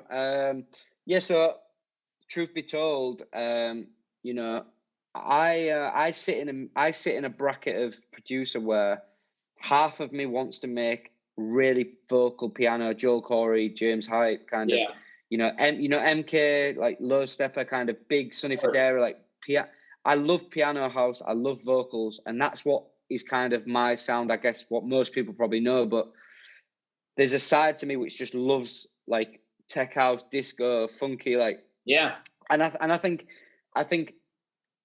the important thing is to, you know, not pigeonhole yourself. So every now and again, I'll let one go. In answer to the second part of the question, I don't really think about it. It's not like I don't really structure. I don't plan it like that. It just kind of, you know, like for example, like in Pending at the minute, I've got a couple of like tech house tracks, but then I've got some huge piano tracks. Like it's just the way it goes. Like I'll probably make, for every 2 piano tracks I make, I'll probably make 1 tech house track. Like I love both styles, and I don't want to kind of pigeonhole myself, so I just do both. But yeah, every single time was a good one because it's a funny story as well, and there's quite a lot to speak about on this one. Like it was for fun. It was when Fisher started blowing up, so I really wanted to get some of them kind of big siren-y, stabby sounds in there. But I also wanted to do it my own way rather than just go like for the big Fisher siren. So I added quite a lot of random sounds which people have identified. Like there was a cowbell on one of the drops which just like blew up, and people loved it. And I don't really feel like it blew up the way, not that it deserved to, because I'm not saying it deserved to blow up. But like it's one of them tracks. It was never like you say, it probably is one of my favorite free tracks I've ever done. But I don't feel it's one of the ones I'll probably get remembered for. It's only the people that are, like really dig deep that'll be like, wow, that is a big tune. That like but what's funny is like the vocals straight off Splice. It's a royalty-free vocal. It's been used loads of times. It's been used on Tool Room. Friend Within's used it. Mercer used it. Or no, Friend Within used it. Mercer always drops it though. That's the first time I heard it. It was in a Mercer setup. Yeah. And what's actually so funny is, so one of my very good friends in the UK is a guy called Bissett. So he's from Ireland, and he's actually Conor McGregor's tour DJ. Fuck yeah. So he's kind of blown up, not off the back of Conor McGregor because he was his own artist in his own right. Yeah, sure. He's got a lot of exposure because of Conor McGregor, and now he's got a version of Every Single Time, which is really piano. It's almost like the version. If you heard both versions and someone said which one did Ben Rainey do, you'd think it was that one. Yeah. It's massive piano track. Yeah. Yeah. So he's just signed that to a major record label, and it's blowing up at the minute, right? Which is amazing. But what's funny is he turned around to me and was like, bro, can you do me a remix of it? And I was like, I've already done it. but obviously, because of contracts and stuff, the version I've done is my own version of Every Single Time. But because of it being royalty free, I can still do a remix for him, but it can't be the version I've done, which is quite crazy. Like there's going to be 2 versions. There's going to be a Ben Rainey remix and also the original. But obviously the remix will be getting taken down another path. But that's again just another example of full circle, like how things work. And yeah, it's crazy, man. Great track, man. That's hilarious. So I want to ask about these Lauren Carter collabs. Unbelievable, man. These have done incredible on the streamings. We're talking about like, you know, a cool 5 million here, 5 million plus across the 3 tracks in 2020 with her. Yeah. And this is an incredible story, which will blow your mind. Yeah, man. So we got Put 'Em High, Love, and If Your Girl Only Knew. Tell us how you came together with Lauren. Why do you think these tracks have done so well? I mean, they're great, but it's like, dude, you just like skyrocketed with these. Yeah. So the beginning of the story is how I met Lauren Carter, which is a really good story. Mm-hmm. So one thing I haven't mentioned so far is that, well, I did mention that before I started DJing, I was doing photography. Right. So basically, obviously, basically put it this way. So like, how do I describe it? So 2019, when I had this horrific year, I lost the love for DJing completely. I was down in the dumps. I was anxious, and I didn't want to DJ. So I'd obviously become used to obviously earning good money DJing. I was making a good living. So I thought, right, I need to be able to do that somehow, some other way. So I was like, right, I'm going to start shooting weddings, because we all know that wedding photography is expensive. Yeah. So I started shooting weddings in 2019. And again, because of my personality and my likability in a sense in my area, the wedding photography just blew up in 2019. Jesus. So basically, although I had the worst year of my life, I also built a business which is now obviously not in COVID, but it's now kind of financially it's worth more to me than DJing at the minute. Wow. Yeah, but the good thing is it puts less pressure on my music because I've got another income. Does that make sense? Absolutely. For any DJs out there, we sometimes make decisions as DJs for the money, and when you've got another income, you can say no to things, and that's amazing. So anyway, I started doing photography at weddings, and I shot a wedding, and basically I walked into the wedding, and there was Lauren Carter singing as the bride comes down the aisle, and just incredible voice, as you all know, anyone listening who's heard the song, she's got an incredible voice, and basically she wasn't singing anything like what obviously the tracks are like, but she already I don't want to say this the wrong way, but she already knew how I was when I got to the wedding because of my music. She was aware of me, and obviously I was fanboying over her. I was like this, but the way this wedding worked that I was actually friends with the bride and groom, so I was also a guest at the wedding, but I was shooting the wedding. So it just so happened, fate, I was sat on my table having my dinner next to Lauren Carter. So I sat next to Lauren Carter, and I said to her, "You are amazing." I basically confessed my love to her voice, and I just said to her, I was like, "Your voice is the most amazing thing. We live in the same city. You have to come to my studio. I don't care what you say. I'm not taking no for an answer. We are working together." But luckily, because she knew about me, she knew that I had what I had going on. She was just like, I'd love to do this.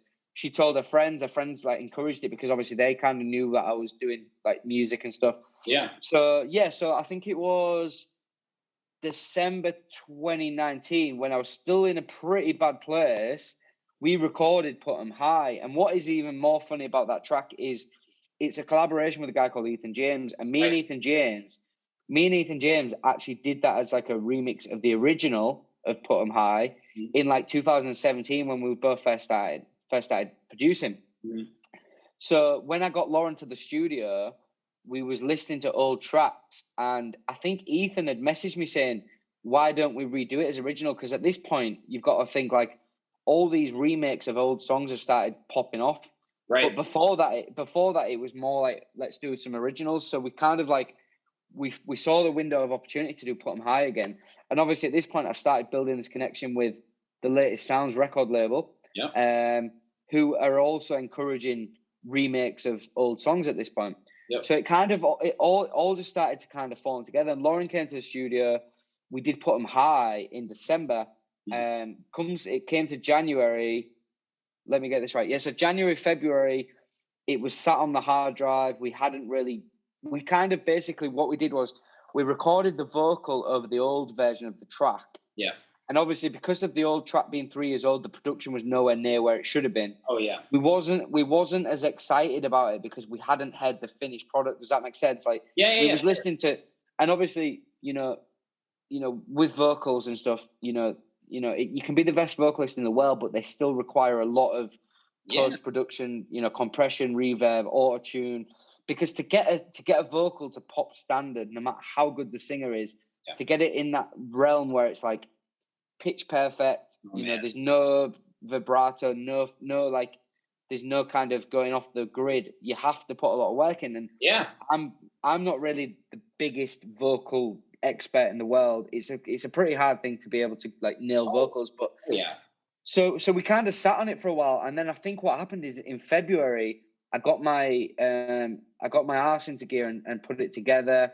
And we had this version of it, which it still wasn't the finished product, but it sounded a lot better. Mm. And then March the 9th, I think we went into lockdown on the 15th of March. No, sorry. So the 15th of March, we went into lockdown, which was a Monday. On Saturday, the 13th of March, I had a gig and I just finished the final version of Put 'em High. But as fate would have it, the last night I ever DJ'd, still to this day, Lauren Carter was at the venue I was DJing at. So I decided it would be a really good idea to pass her the microphone and drop the track. Yeah. And I'm not even kidding you, bro. Like it wasn't a massive venue. It was more of a bar than a club, like a cocktail bar. Sure. It went off. Like everyone was because everybody knows the original. Right.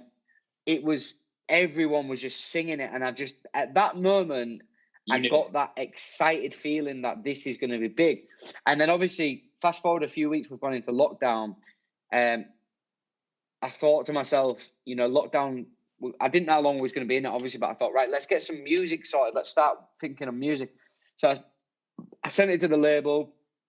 They loved it. Yep. And to be honest, mate, like from that moment to now, the journey's just been like my lockdown journey has been career defining, I think, because I've kind of taken everything to a different level. I'm not saying in terms of quality, other people might say, it's gone up in quality, but for me, it's just my work rate, my drive, my energy, my vision for music and everything. And as soon as that track started making traction, I was then 4 steps ahead. If Your Girl Only Knew was already on my mind. Yeah, I was probably right. I was making 10 tracks a week. I was doing live streams. I was building this brand, and the verification is to come, and the following went up. And from that point to now, it's just been a crazy journey, bro. So yeah, Lauren Carter has been one of the best things that ever happened to me, and she's probably become one of my best friends, man. Like she's the nicest girl in the world. She's like a sister. Like she's just such a nice person and so talented. And I've always said to myself now that, however far I take my music journey, I will always take her with me because she deserves so much credit. And I feel like a lot of producers don't stand by the vocalists when they start getting bigger. They're always looking for a bigger artist. And don't get me wrong, like I can't say like I'm going to work with her on every track because that's just not physically possible. But yeah, sure. I'll stick by that girl, and I will also support her, even if it's not on my own music. I'll encourage her to work with other people. And I've also got about 3 or 4 of the tracks with her that are sat on my hard drive, which are even bigger than what people have heard. So yeah, it's exciting, man. Amazing, dude. That is such a great story. Holy shit. Yeah. At a wedding. Crazy, bro. At a wedding, bro. And I wasn't. It's just I was doing a different job. It's just mad how we met. Like it's mad. Yeah, that shouldn't have happened. That should not. No, have it's just. Well, shout out to Lauren Carter. She is very talented. But you kept things going, man. 2020, like I said, big year. Tracks like The Enemy. Love that track. I want to talk real quick about Good Times with Felix. Is it Leiter? How do I say his last name? Felix Leiter, yeah. Felix Leiter. This one does really well because you got some Chicago house vibes, man. You mentioned that early in your days when you were getting really into house music. You've got some massive elements of Chicago house here, and it does really well on Beatport too. Top 100 house tracks, right? Yeah. This again, yeah. Like this one was this track was a massive game changer for different reasons. I mean, Spotify wise, because of the kind of track it was never going to be a viral track, but it also, I think it's done like 200,000 streams, which for a very housey Chicago track's a lot of streams. Yes, it is. But what changed with this track was it took credibility to a different level because I kind of switched lanes to a complete different sound, but it became so diverse. I think it put my name into a lot of different people's, like my name got put into different places. Yeah. It got played by Fatboy Slim. It got played by Idris Elba, who's arguably one of the biggest celebrities in the planet, not just in the DJ world. He's an actor, he's a DJ, he's got 7 million followers.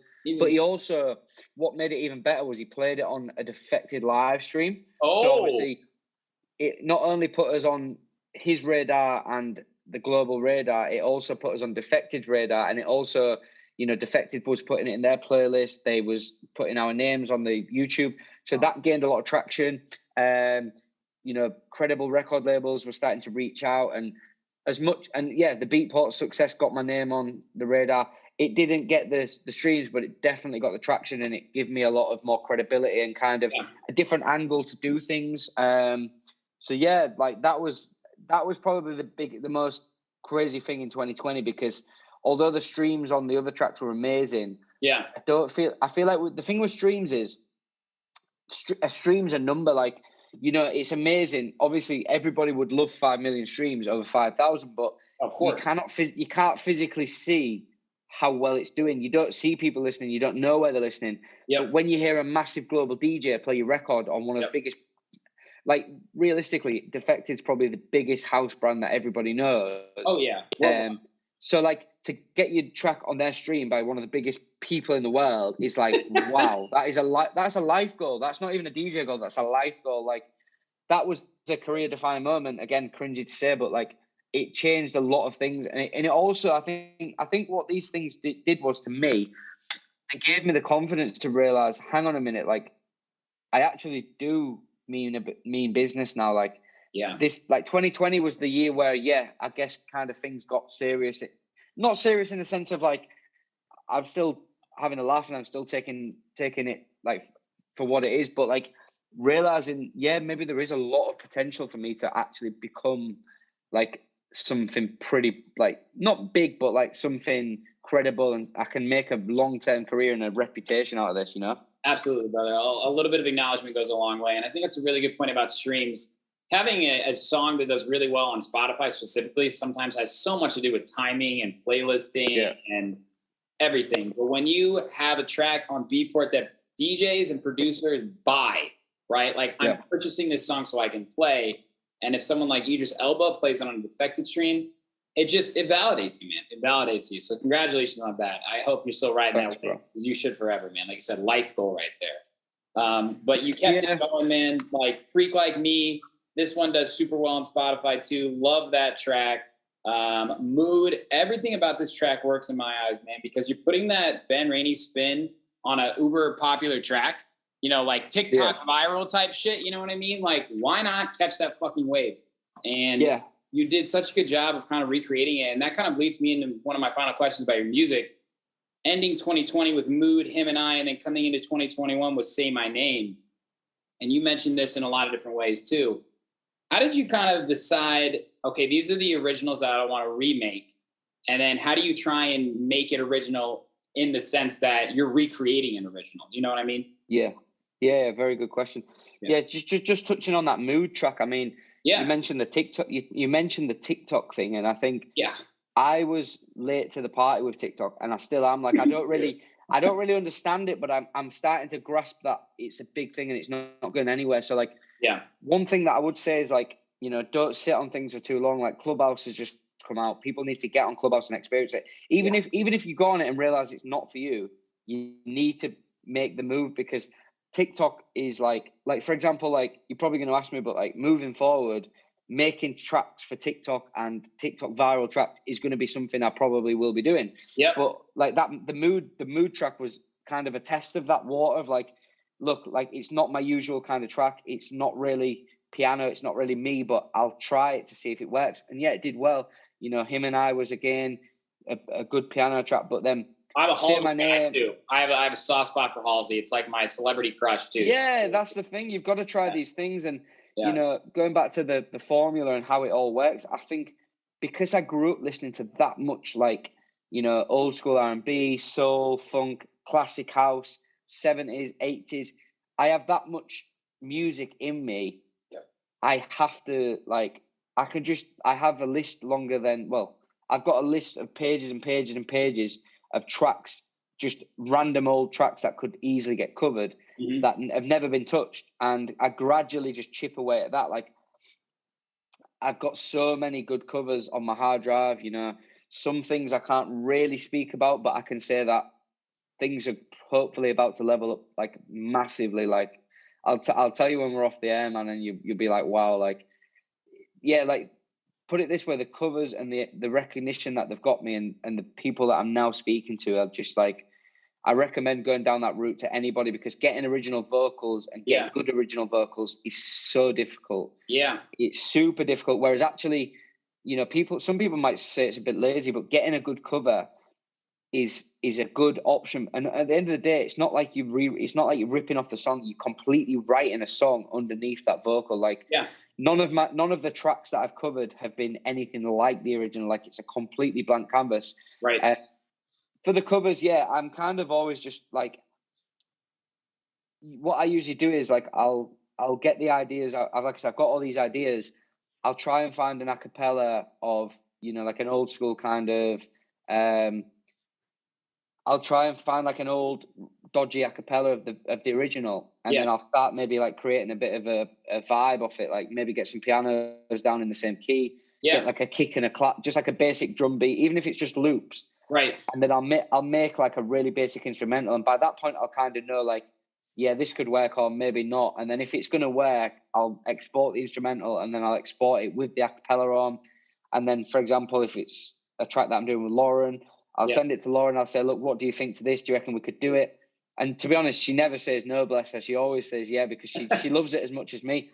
So she'll say yeah, and then I'll say, look, okay, like spend a couple of weeks just learning the track, and we'll get together on Sunday or Saturday, or Friday or Monday, and then we just lay the vocal down, and then from there, I extend the production out a little bit. I spend a bit more time on it.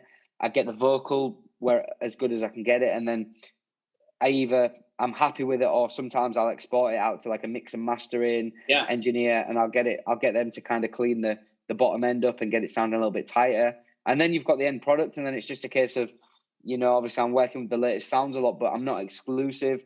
So I usually send them the tracks first, just because they've been good to me. So I'm going to be good to them and give them the first kind of, you know, I'm not in contract with them, but then, obviously like some of the stuff moving forward, you know, I've signed some tracks to some major labels, bro, like literally like household name labels, as well as still going to be working with the latest sound. So the stuff that's coming is going to be awesome, but so far so good. And I almost need to slow down with the covers, because I've done that many. Like I have done so many covers. Yeah, they're really good though, man. And you know what?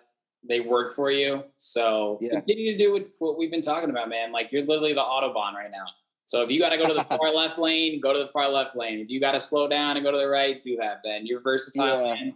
And it's just really, really cool to see you continue growing and challenging yourself as a producer. Because once you get to a certain level, you know, you've got the template, bro. Like you have, like you said, you've got the quality to get on big labels, and you do. So thanks, bro. Yeah, man. Just congratulations to you. But gosh, thank you, man. Hearing the background of some of these stories, man, I never know what to expect, but you got some good stories, don't you?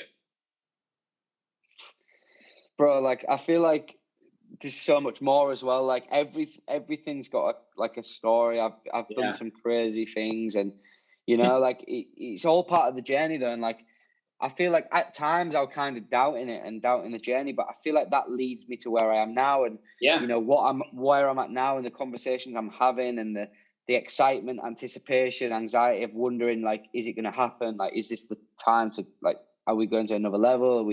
Is it going to go bust? Like, it's all just part of the journey. And I think you just got to, like I say, enjoy the ride, stay humble, and just take it for what it is. Like, if you're not enjoying it, what's the point? Absolutely, man. Love it. Congratulations on all your success so far. And for those that don't know, you just released a track called Secrets, which people got to check out. Yeah. Amazing track.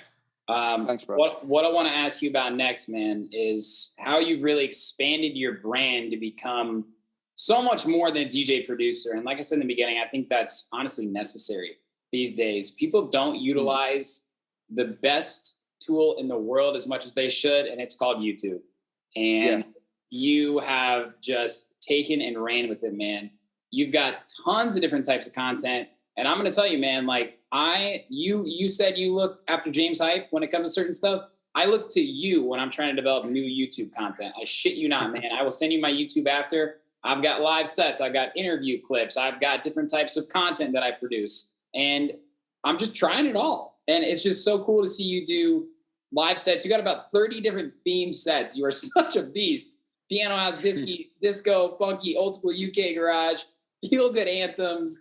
Glitterbox, loved that one, by the way. Fucking props. You got DJ lessons, live streaming help. You know what is the coolest part of your YouTube to me is your most viewed YouTube video. I know you know what it is.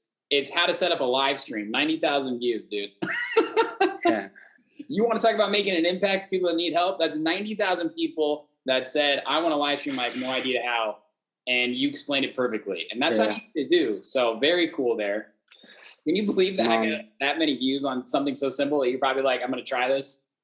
Yeah, do you know what? It's like one of them things you kind of kick yourself and think, if I knew it was going to do that well, I'd have put a little bit more effort in. I just kind of, I mean, a lot of that comes down to the timing of it. You know, it was just going into we'd just gone into the lockdown. People was nervous, you know. It was, it was at a time when people needed it. And I think, you know, to be honest, it's still racking up the views. Yeah. But that did 90,000 views, and that's been out nearly a year. But then I put a how to DJ lesson out in December, and that's already done like 50, 60,000. So you got to think in 9 months' time, that is going to be like maybe like 500,000, maybe, you know, it could just grow and grow. And I think awesome. I struggle because I've got that many ideas and that many different angles. Yeah. I sometimes think, am I going to show people how to produce? Am I going to show them how to DJ? Am I going to show them how to make a brand? Yeah. Am I going to do a live stream?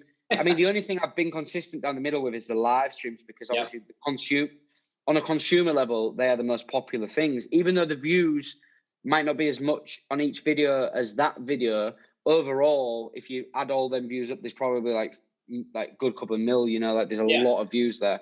Right. But I think, I mean, like, people like people, you know, like it's all right being a cool DJ and having this logo and this brand and the blue tick, but you've got to be a person more than anything. And like, I think I've always prided myself on being approachable, personable, you know, accountable, and also genuine. Like anybody even if you don't know me, I feel like you could watch my stuff and feel like you knew me. Yeah. Like people know my accent, they know how I am, they know my banter, they know my personality before they meet me. Yeah. And I think that's great because it takes away that kind of like the layer, the wall there. That like it takes away that this person. Yeah, totally. It breaks down that barrier of like the way you look at someone, because obviously if you looked at me and you didn't know me, you'd be like, right, DJ, quite a few followers, blue tick, lots of streams.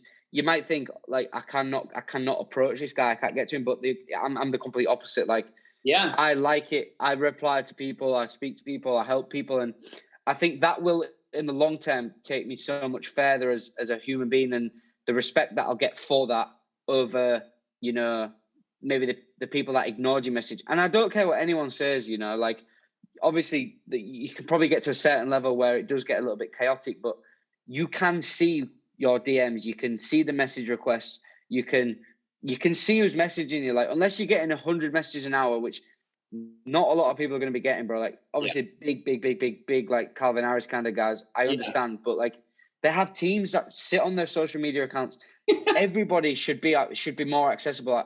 I truly believe, like, if I could do one thing, I want to break that kind of stigma of accessibility, because I'm not saying you have to reply to everyone and give them like essays on stuff, but like, you can see messages. If a young DJ asks you for some advice, give them advice, you know. And that's one thing I'm always going to pride myself on, is being approachable and personable, and that's definitely what's winning for me with the content. Like, honestly, like Instagram at the minute is just going up by the day. Like the ticker of, like, you know, when you see how many followers, and it's not in like a brag way, but it's just it's kind of finally starting to get that, you know what I'm saying? You got momentum, man. You got momentum, man. Absolutely. Yeah. So cool, man. It's just really, it's really, really cool what you do, how you get back as well. You also got the production tutorials, which do super well. And I like how you kind of label them. You know what you're doing on YouTube, man. How to make Fisher House, how to make Deep House like Selected, how to make Piano House like Tool Room. I really, really love that. And then your remakes videos, those always do super well. So hats off to you for that type of stuff, man. Not to mention your mashups, your edits, your remixes, your VIPs. And this is all free stuff that you're giving away. My question to you, though, after noting all of this incredible free content, is Soundbox, paid Ben Rainey content. and you mentioned this a little bit earlier, you needed paid content to keep a roof over your head. When did you make that step to say, okay, I'm doing free content, but I've got to make money? And how do you kind of formulate free versus paid content? Because that's something that creators need to understand, how to actually get a source of income. I don't need to be Calvin Harris to make a living off music, right? I need to have 3,500 students, like you said, that are willing to pay $100. Tell me more about when you took that step to actually do paid content. That is, such a good way of putting it across. And I mean, it was a very difficult move, I can't lie, because you almost worry that you're going to lose respect for looking for income. But the way I went about it, and I think the way I've built that personable brand, I think people have kind of, took to it. You're always going to get the odd person like complaining about paying $30 for a sample pack that you've spent weeks putting together. But you don't need that. Without sounding horrible, you don't need that person. He obviously don't want to buy it, so let him go and try and find it on a dodgy torrent website if he really wants to. Like just for the information, my stuff's not on torrent websites yet, but I'm sure it'll get leaked one day. But at the end of the day, like, I mean, it was kind of a panicked / conscious decision, right? Look, let's start getting some content out. I started with, and the good thing was I didn't just go, right, lockdown, boom, paid content. I started putting out the free tutorials. I started putting out the breakdowns, the remakes on YouTube.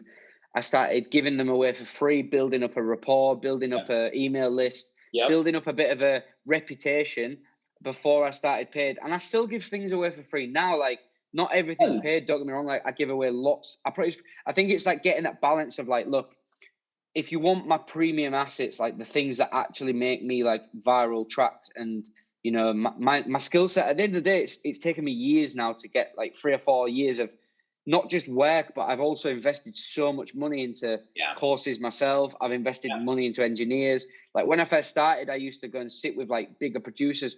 I never like got ghost productions. I just used to sit with them and learn from them. I used to sit with them and say, look, I'll give you like 200, 300 for 2 or 3 hours just to show me all your shit. Right. But the thing is, if you do that with 10 people, you all of a sudden have the knowledge of 10 producers to go, bang, that's me now.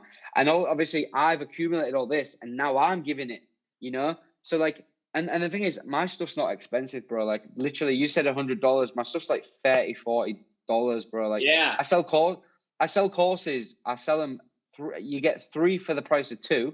That's one of my offers. And at Christmas, I was doing them at $25 each. So you're getting 3 courses for $50, and all of them courses are 4 hours each of my full production breakdown, bro. That's like I'm not trying to sell it, but it's a good deal. Like, and now I had to take that offer off because it was so cheap. But people still. But the thing is, people are still buying them because they're still doing well. And like, man, it's one of them things. I think it's like the Gary V kind of thing is like jab, jab, punch. Like, give, sell, give, sell. Like people who know me and I built up this rapport, I'm not money orientated. And the thing is, what I always say is, if you buy something off me, I'm probably going to invest that money into giving you something back later down the line. Anyway, it's not like I'm sat here I haven't got a Tesla. I don't wear designer clothes. I don't have a penthouse apartment. Every single penny I earn out of this music, I put back into the music. Like, love that. I've got 3 computers, but I've got 3 computers so I can give you 3 times more content.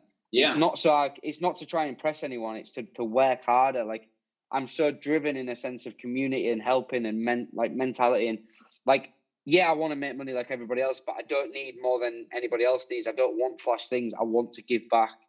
So that's where I'm at, bro.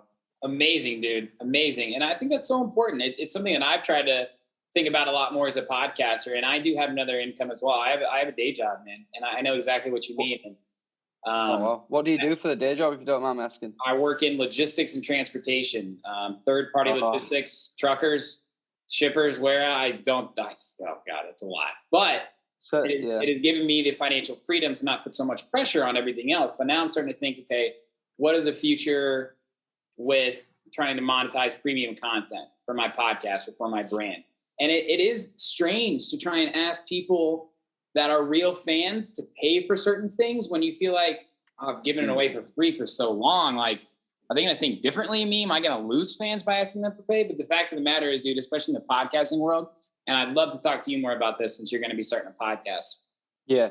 If you even have 100 or 200 real fans, right, and you deliver value to them in ways that they can't get it for free elsewhere, then they're going to be first in line to pay for that stuff. And I think that's kind of an all-encompassing way of what you just said.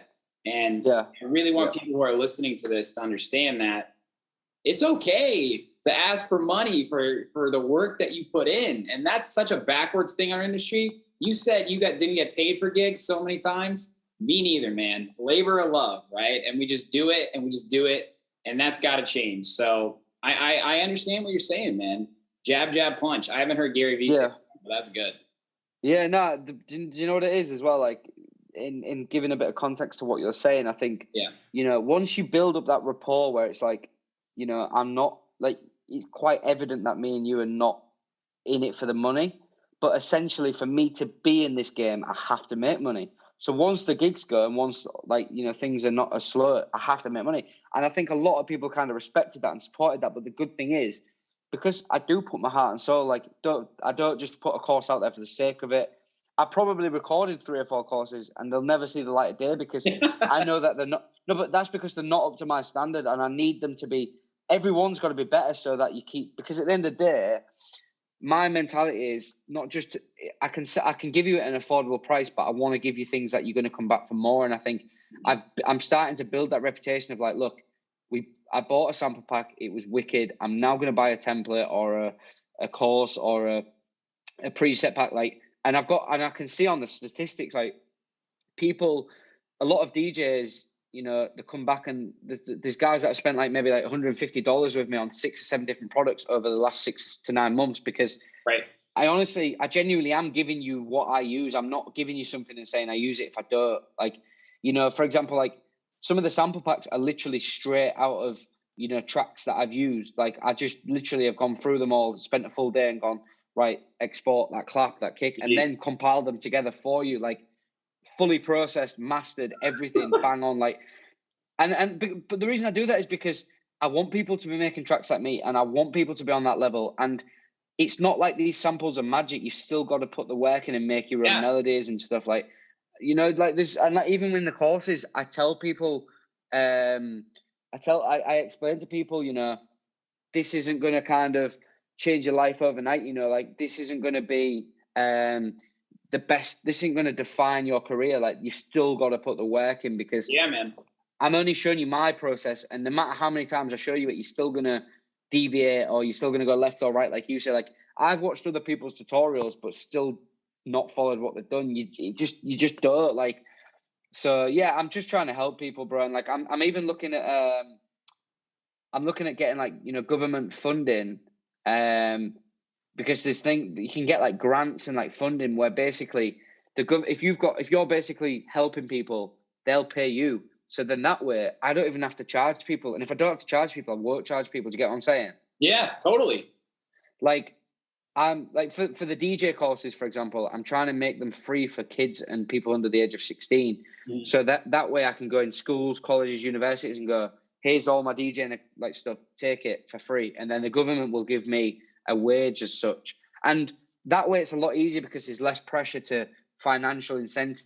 I know I'm going to get a little bit of money for it, but I can give it to everybody. And the more, at the end of the day, bro, the more people that take my courses, the more people become fans of me. More it's all that's what people got to remember is like, even if you give shit for free, like, you're gaining fans and you're gaining respect. Like, and that's, I think, that's why this year's been so big for me, is because not only have I done the content, I've also become the educator, and I've also become the go-to guy to like speak to. And I probably give too much time to helping people rather than focusing on my own shit. But that's what makes me tick over, you know? I love that, man. Good for you. Don't stop doing that, brother. Like, that's huge. You're giving back to the community in more ways than you can. Ben, I want to ask you a question I've been asking everybody over the past year. One of my last questions here. And, you know, I was asking this question before 2020 came in 2019. You know, we've seen a decade of electronic music just go in so many different directions. If you look at when we were talking about 2008, 2011, trance music, Tiestos, 2011 to 2014, progressive. massive festivals. 2015, all around that big room. Then there was trap, rhythm, dubstep. House has kind of always gone up throughout the entire course of the thing. My point is, so many things have changed our industry. 2020 came. We all are sitting on the bench, right? Yeah. So it's hard to say what's going to come. I guess, in your opinion, what do you think this next decade holds for electronic music, whether it be music itself, festivals, events, artist careers? Can you look that far ahead? Is it hard to say? I think a decade is quite hard to predict, because if you asked me what was going to happen 10 years ago, I couldn't even tell you, because I won't DJ. Exactly. Exactly. And then obviously the things that have happened in the last 5 years have changed that drastically. But I think if we're going to be more realistic and talk maybe about the next couple of years, only because I haven't been in it long enough to answer that question, I think. Absolutely, man. I mean, I think this whole kind of social media thing, the bubble's not going to burst anytime soon. I think this surge of TikTok / SoundCloud, Spotify, blow up artists as such is going to carry on going, but I think the boundaries are just going to get pushed. And if anything, like, the pure house heads and the pure kind of techno guys, they're going to hate it, because people are going to start mashing stuff up. The pop / like the Dua Lipa kind of Calvin Harrisy kind of, that crossover sound of commercial meets house is just going to get bigger. The TikTok songs are going to get bigger and crazier. Yep. You're going to start seeing TikTok songs in films. You're going to start seeing TikTok songs on adverts. You're going to start seeing, influencers become, TikTok. Just everything's TikTok in it. Like that's yeah. The world's going to revolve around TikTok, Tesla, and techno. The 3 T's. Yeah. But no, I just think, things are just, the boundaries just get pushed all the time. And I feel like you don't see it happening, and then it happens. Like this Clubhouse thing, for example, like came out of nowhere. Yeah, I love it. I love it, by the way. Yeah, like I jumped on last night, and I accidentally entered a group, and I didn't realize I'd done it, but I put my hand up to speak. So they basically made me the guy to speak. But luckily they was talking about music and DJs. So I ended up giving like a really good kind of insight into like basically how I started growing my momentum last year. And loads of people there was loads of people in the group, and they all started messaging me like, bro, that was amazing. Like, wow. Like, wow. And I was just like, fuck, like I didn't realize it was that powerful. But the problem I've got is I don't have the time to sit there and listen to like people talking for 2 hours. Oh yeah, totally. I love podcasts, but the thing is with a podcast is I can pause it, I can go back to it. Like I probably listen to one podcast a day, and like that'll probably be broken up between 20 minutes in the morning, 20 minutes on my dinner, 20 minutes on the evening, or bits and bobs throughout the day. Whereas Clubhouse, if you're not there kind of thing. Yeah, totally. I agree with you, man. And it's been really interesting to see sort of like, the old school house guys, man, and techno guys, especially in America. I can't speak too much to the European market, but in America, it's just kind of, you have to adapt or die. And that's kind of the mantra I take on, the advice that I give to younger guys and to older guys too, man. Like if you aren't willing to put out more content, if you aren't willing to try things like TikTok, then here's the interesting thing about social media platforms, and I know you'll agree with this. Each platform has its own audience, right? Some people love Twitter, and Twitter has an incredible community behind it. YouTube, the world's most utilized social media platform. Facebook, communities, groups, all those sort of things. Clubhouse, TikTok, everything has its own actual fan base and space.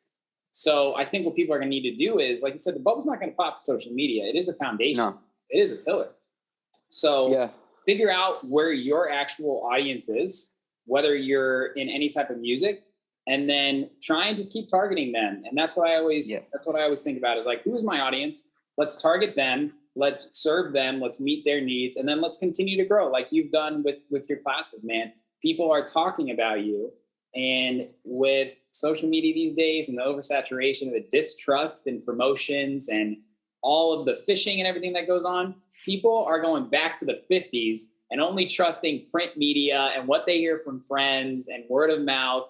And that's how you have to grow these days. So that would be my own answer to the question, if you know what I'm saying. Yeah.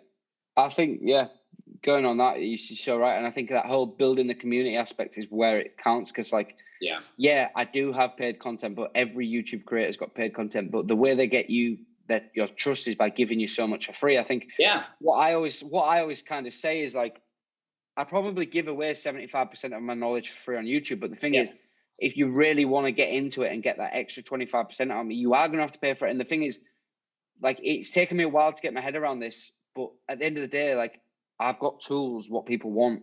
Yep. So at the end of the day, I have to charge for that. I can't just give everybody it for free. And all the creators are the same. You know, I've bought courses off people, but the problem is some people sell you the dream and don't deliver, whereas I don't try and sell people the dream. I explain what I'm going to do, and if you want to buy into that, you can. And it's not at a price point where if you don't really find it that useful, you haven't been ripped off. You know, not that I've had any like negative reviews, and this is another thing is social proof is everything. Like, I've got genuine reviews, like on Amazon. You know, when you see like the verified reviews at the bottom and it says verified customer with the tick. My website's got a system on it where it's like, if you do my course, you'll get an automatic email after you've completed it saying, please leave me a review. If you do, I'll give you like X amount of money off your next course. So course people leave reviews and they're all genuine reviews. Like, and they're all, to be honest, not just saying it, they're all 5-star reviews. Like, I had one bad review before because the guy forgot his password. He didn't email me and ask me to change it. Like, and to be fair, I saw the review and I was like, man, you've just taken my reviews from 5-star to 4.3 or something. So I emailed him and I asked him why he left it. And he said, oh, I've lost my password and I spent like $30 on your course. I just said, bro, I said, this is your password and here's 2 free courses. I'm sorry. And literally deleted the review and gave me a 5-star review. But that's what I'm saying. Like, I was always willing to help. He just didn't ask. Yeah. So true, man. Gosh, Ben, this has been so much fun talking to you, man. Seriously, like running through your whole story. It's just so great connecting with someone of your stature that has really been through a lot. And I said that in the very beginning. My last question to you is what can you actually tell us what's coming this year that you can reveal? Obviously new music, hopefully some shows. I know there's some light at the end of the tunnel. June I'm seeing for Europe. Yeah. COVID. Is that right? When have you got the green light yet or not? We're in phases here. So Chicago, obviously massive city. We're opening up, like Solardo is playing at a club in Chicago this weekend. It's like social distance, but I didn't think I was going to see that in February. Wow. Yeah. So, but slowly but surely I'm hoping for, Labor Day, which is first weekend in September for kind of festivals to come back. Okay. So yeah. We'll see, man. I'm optimistic, but realistic. Optimistic. Yeah. I'm exactly the same. And just to touch on that UK date, like I've had this conversation with a few people today and it's like, that's the guideline date, providing everything goes right. At the end of the day, there's probably, without sounding like negative, the chances are it could get pushed back. And that date for June doesn't mean it's going to be full capacity clubs. It might be like, you know, it might be 50% masks on. It might be tests at the door. Like it's going to be the end of the year, I think. But I think it's going to be like September to Christmas before we get full flow, you know? Yeah, I agree. I don't really even think it's going to be full capacity. The thing to understand too is no one really wants to be the guinea pig when it all comes back.